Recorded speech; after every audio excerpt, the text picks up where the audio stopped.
All right, where we left off, talking about digital painting, we were looking at past examples, and you have really complete freedom to create this with pixel layers on your own.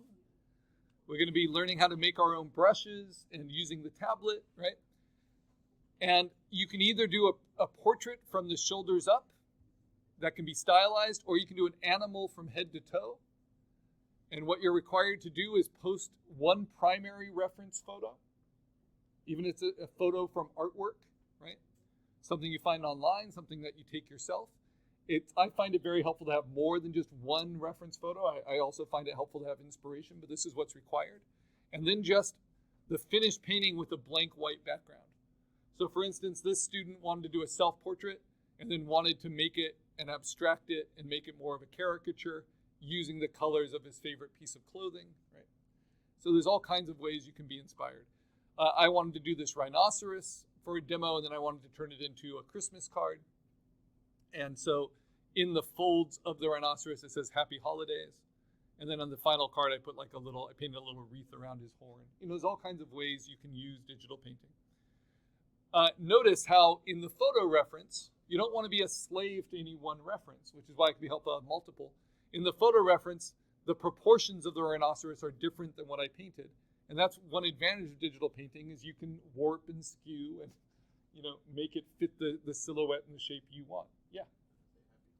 It says Happy Holidays. Yeah, in the folds. Yeah. So, great question. As always, you need to have it at least 8 by 10 by 300. That's the minimum. I'm going to recommend you do it 11 by 14 by 350. But the minimum is always just standard print resolution, 8 by 10 by 300. But I'm going to make mine, like our spot illustration, 11 by 14 by 350. That allows you to print it pretty darn large. And we're going to learn a few different methods. One is called the speed painting or the shape painting method, where you don't sketch at all. You just start building up tones. There's a lot of artists that work that way. And then there are definitely those that start with loose line work, with a sketch, with kind of guidelines, and then build up on top of that. You can customize your own palette. You can also steal your palette from different references or inspirations. This does not need to be photorealistic. I like inspirations that are pre-digital. So these are Milton Glaser, a very famous graphic designer. These are his explorations, compositional and color explorations for a poster concert poster for Aretha Franklin. This is what was finished and published, but these were some of his just hand watercolor designs to go with his sketches. And you can achieve all of these looks through digital painting, right? Here are some artists doing kind of very hard-edged, shaped gestural digital paintings. And here are some past student examples. So, how do we get started? Well, we have to figure out what we're going to paint. So I am going to use this class to do a portrait. And in keeping with kind of the childish theme, it's not going to be He-Man inspired, but it's going to be Muppet inspired. So I'm going to do a self-portrait, but I'm going to turn myself into a Muppet, right? So I found some references that can help me with that. I have Cookie Monster as Frankenstein. I remember this guy from watching the Muppets. It's funny, he's like a soap opera guy. So he's a very humanish Muppet. And then there is this, which uncannily kind of looks a lot like me, and unfortunately is the canceled celebrity Woody Allen when he made an appearance on the Muppets. So from those, I think I can do something. But then, of course, if I'm trying to do a self-portrait, it's good to have some photo reference. So this is, if I do have to use a photo for myself, I often use this inverted photo because it gets all the white in my hair correct. But then there's also this one, which is probably the one that's most consistently used out there. I did something like that, yes. I forget exactly what, but I was playing with lots of color filters. So between those will be good enough. This will probably be the primary source, right? Or maybe this will be. So it's going to be an exploration. So what can I do to get started? I'm going to post immediately my primary photo reference and maybe my idea. So I'm going to say Karl, instructor, example, and my theme or my subject, because you can also do an animal from head to toe, is self-portrait as a Muppet. Self-portraits are great, not because they're arrogant or because they're narcissistic. Self-portraits are great because you will take liberties with your own image that you won't take with the image of a loved one, right? You're always worried about other people's opinions. You can feel free to really experiment with your own image. That doesn't mean you have to do one. You can also do a celebrity. You can do any kind of portrait you want and fictional character. And there are lots of past examples in the Imgur as well. So I'm going to go ahead and post this one.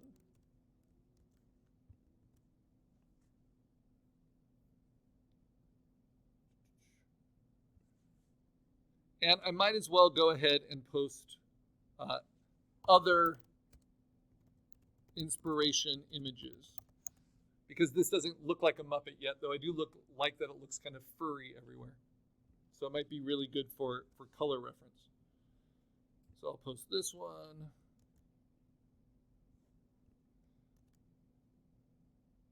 Oh, that's too big.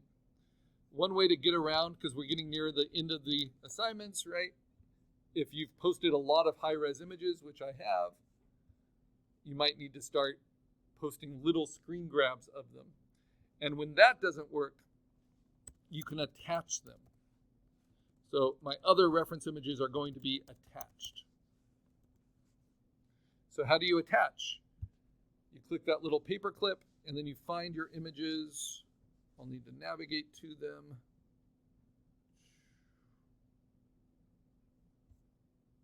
Put them in my folder. Gotta find it. Look for the He-Man. There it is. Look for assignment 7. There it is. And then it's all of these. So I'm going to attach that one. And I can keep attaching if I reply. And then it will show up as something you can download, right? All right. So now I've posted something. Now I'm off to the races. How do I get started? Well, one way I can get started, and that's the theme of these intro talks to inform what we do for Question of the Day 4, is I can try to use AI in a productive way. And my favorite, which we used way back in the beginning, is a really small AI company called Dream Wombo. And it was made for a phone app, but I like that you can do it on the computer as well, because I don't love phone apps. And I'm going to do just digitally painted self-portrait as a Muppet. I'm just going to be really direct. And then, this is why I like this one, I'm going to upload my guidance image. So my guidance image is going to be that primary one. This is not to do the work for me. This is to maybe shape the direction I find. Because how is creating generative images and then being inspired by the ones you like any different than doing a Google image search of Muppets and then being inspired by the ones you like? It's not. It's just you can target it a little bit more. So I want you to feel empowered by the new technology instead of apathetic and just disempowered by it, right? Education is all about empowerment. So I go ahead and put that in. It's made for phone resolution and phone, parameters. So it's going to be like a tall rectangle. And I'm going to say that I want it to be really normal, not strong in how it influences it, so that the prompt affects it as much as the image. If I do strong, it will look almost exactly like my photo, right? Now, every time this does something, it takes a ton of energy, right? It takes a lot of money. And yeah, that's not going to do it, right? It doesn't do a lot for my self-esteem, but there you go. So that's like the first iteration, right? And that's not that useful to me. So I need to be a lot more clear. So I got to make Muppet primary. So, and not digitally painted. I'm going to say Muppet. Well, I can do self-portrait, but then it would just be my picture, right? Okay. Yeah, so I can do in the style, my portrait in the style. In the style is a good prompt engineering thing of I'm wondering if it doesn't know enough about what a Muppet is. A Muppet monster puppet by Jim Henson. Really good. Live action? Yeah, I can say live action. Really good to know art history, I have found, for prompt engineering. Because saying in the style of an artist and being specific will really kind of limit the data training. Now, of course, it's also going to have photos of Jim Henson. And so anyway, there's a lot that can go wrong. Yeah, not great. So now I'm going to try, let's see. I'm going to try one of their stylings, and I'm going to make it cartoon. So it gets out of kind of the photo basis.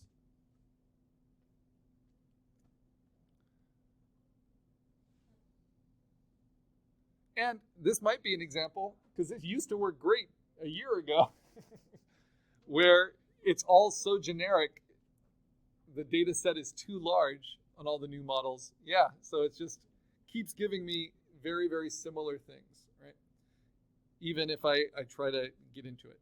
So you guys can play with it. Maybe if I do it as a claymation version, and this time I'm going to make it less than normal. I'll make it a weak association with the photo I put in. And probably the inverted colors in the photo are throwing it a little bit.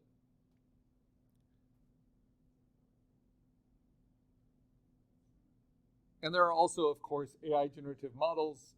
This is what companies are investing in that you pay for, and you can do kind of multiple things. So this is getting better, right? So by working with kind of the clay filter, this kind of gives me that exaggerated look. Okay, and then I can say, I can change this to be the thing, and then I can say make it fuzzy.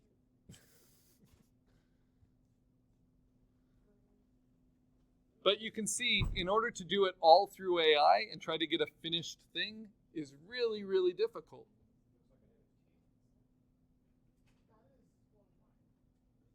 I kind of like it.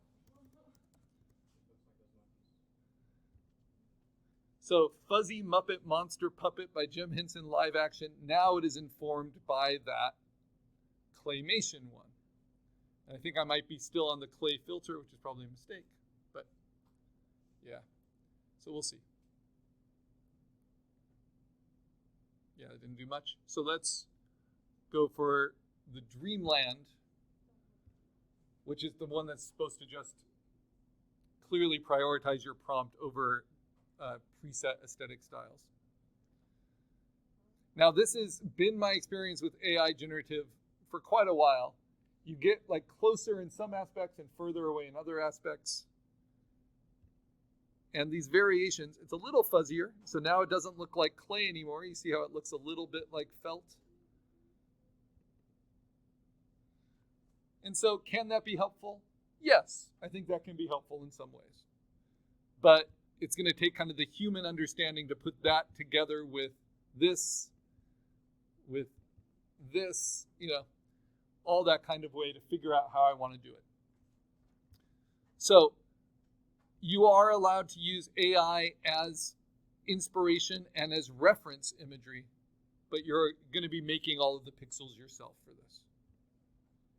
All right, so how do I get started? I open up Photoshop, and I'm going to open up a new Photoshop file that is 11 by